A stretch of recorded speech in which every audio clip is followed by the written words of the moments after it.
চাহ দোকানখন 93 তাৰ আগত মোৰ গেলামাল আছে। গেলামাল মই 78ৰ পৰা গেলামাল কৰিছিলোঁ। মাজতে 84ৰ পৰা ষ্টেচনাৰী কৰিলোঁ আৰু 93 পৰাই মোৰ চাহ দোকান। আজিলৈকে চাহ দোকানখন চলি আছে।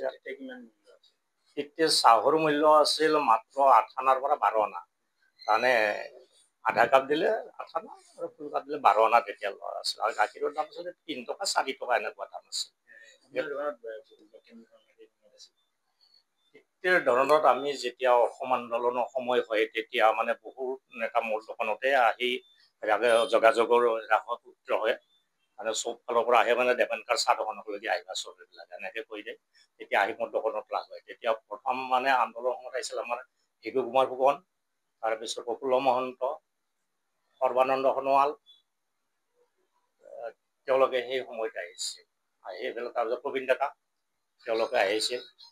আহি সেই সময়তে মোৰ দোকানৰ নামখন তেওঁলোকে অলপ প্ৰচাৰো কৰিছিল। সেই সময়ত যে দেবেনকাৰ চাহ দোকান বুলি কয় তাতে এটা ছাত্ৰ সন্থাৰ মোৰ দোকানখন গোটেই ছাত্ৰ সন্থাৰ মানে মেইন ভাণ্ডাৰ বুলি ক'লে বেয়া নহয়। গোটেই এৰিয়াৰ ছাত্ৰ সন্থাখিনি দক্ষিণ বজালী হওক উত্তৰ বজালী হওক আঞ্চলিক ছাত্ৰ সন্থাবিলাক মোৰ লগত জড়িত আছে।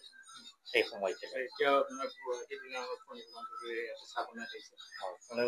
যেতিয়া মানে লোকসভাত মানে ইলেকশ্যন খেলায় তেতিয়া তেওঁলোকে নিজে চাকৰি ফটো আছে কিজানি এইটো এটা আছে ফটো তেওঁ নিজে চাকৰি তেওঁ আগতো এৰা নাই। মই সেই দোকানখন দি এনে কিবা কৰি চলি আছো এতিয়া কিবা কৰি চলি আছো। তাৰমানে এতিয়া আৰু মানে ক'ভিডৰ কথাটো আহি নপৰে এনে আৰু মই টাইম পাছ কৰি আছো যাতে আৰু ঘৰ ভাড়াটো হ'লে বা নিজৰ খাৱাখিনি হ'লে হয় আৰু এইটোৱে ভাবি আছো। আৰু চাকৰি কৰে তেওঁলোকৰ পৰাও মই বিচৰা নাই এতিয়ালৈকে। বিচাৰিলে হয়তো পইচা দিব। মই পইচা কি কৰিম? মোৰ এজনে মানুহ এতিয়া মাক মৰিছে 4 বছৰ হ'ল। তাৰপিছত আৰু মই পইচা কি কৰিম? নিজে আজি নিজে খাই আছো আৰু সেইটোৱে হয়। শিল্পী পেঞ্চন কাৰণে মই আবেদন কৰিছিলোঁ কিন্তু পোৱা নাই। আমাৰ ৰঞ্জিত দাসে মানে দিছিল তাৰমানে মোক এপ্লাই কৰিব। সাংবাদিক ৰঞ্জিত দাস তেখেতে দিছিল, তেখেতে নামো পঠাইছিল। কিন্তু কি কাৰণত নহ'ল মই বুজি নাপালোঁ। কিন্তু এতিয়া আৰু কৰিবলৈ দিছে আৰু কৰিম। এতিয়া কি কয় যদি শিল্পী পেঞ্চন পাওঁ। মই জোনা নামৰ ওপৰত জড়িত মোটামুটি 86 মানৰ পৰা মই জোনা নামত জড়িত। তেতিয়া আমি মানে প্ৰথম ৰেডিঅ' চেণ্টাৰত গাইছোঁ। ৰেডিঅ' চেণ্টাৰত আমি অনাতাঁৰ শিল্পী, তাৰপিছত টিভিত গাইছোঁ। আমি অনাতাঁৰ শিল্পী গোটেইবিলাক। আমাৰ গ্ৰুপটো পুৰণা গ্ৰুপ আছে। মোৰ এইটো গ্ৰুপ বৰ্তমান দেখা পাব পুৰণা গ্ৰুপ। বজালীত দেবেনকাৰ চাহ দোকান বুলি ক'লে সুকীয়া নাম।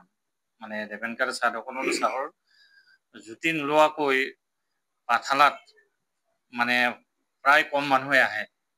গতিকে আমিও সেই চাহৰ জুতি লোৱাৰ কাৰণে দেবেনকাৰ দোকানত আহোঁ। আৰু অকল চাহৰ জুতি লোৱাই নহয়, দেবেনকাৰ দোকানত মানে সমাজৰ বিভিন্ন ক্ষেত্ৰৰ বিভিন্ন ধৰণৰ খবৰ পোৱা যায়। গতিকে চাহৰ জুতিৰ লগতে বিভিন্ন খবৰৰ ভাণ্ডাৰ বুলি ক'লেও ভুল নহয় দেবেনকাৰ চাহ দোকান। দেবেনকাৰ চাহ দোকানখন যিজন ব্যক্তিয়ে 1975 চনৰ পৰা মানে এই চাহ দোকান আৰু গেলামাল দোকানৰ ব্যৱসায়ত জড়িত হৈ থকা ব্যক্তি, তেওঁ এই সময়লৈ এই বয়সলৈ আজি প্ৰায় 80 বছৰ হ'ল তেখেত এজন কৰ্ম উদ্যোগী, কৰ্মস্পৃহা ব্যক্তি, আদৰ্শ পুৰুষ। গোটেইখিনি মানে গোটেই আমাৰ সামাজিক, ৰাজনৈতিক, সংবাদকৰ্মী, চিকিৎসা কৰ্মী আটাইবোৰ মানুহ ইয়াত চাহ একাপ নাখালে নহয়। ইয়াত চাহ খালেহে যেন গোটেই দিনটোৰ কাৰণে মানে কৰ্মৰ মানে যিটো উৎসাহ মানে পোৱা যায় এই দেবেনকাৰ চাহ দোকানখনত। আৰু ইয়াত বিভিন্ন ধৰণৰ আলাপ আলোচনা হয়। আৰু কাৰো লগত ৰাজনৈতিক আদৰ্শ বেলেগ হ'লেও ৰাজনৈতিক যিবিলাক দিশ বিশেষকৈ বজালী অঞ্চলত ইয়াত মানে আলোচনা হয়। আৰু সামাজিক অনুষ্ঠানবিলাকৰ কথা বাৰ্তাবিলাকো ইয়াত আলোচনা হয় সুন্দৰভাৱে। প্ৰত্যেকে নিজৰ নিজৰ মতামত সাব্যস্ত কৰে আৰু যুক্তিসংগতভাৱে কথাবিলাক ওলাই পৰে। আৰু এয়ে হ'ল আমাৰ দেবেনকাৰ চাহ দোকান।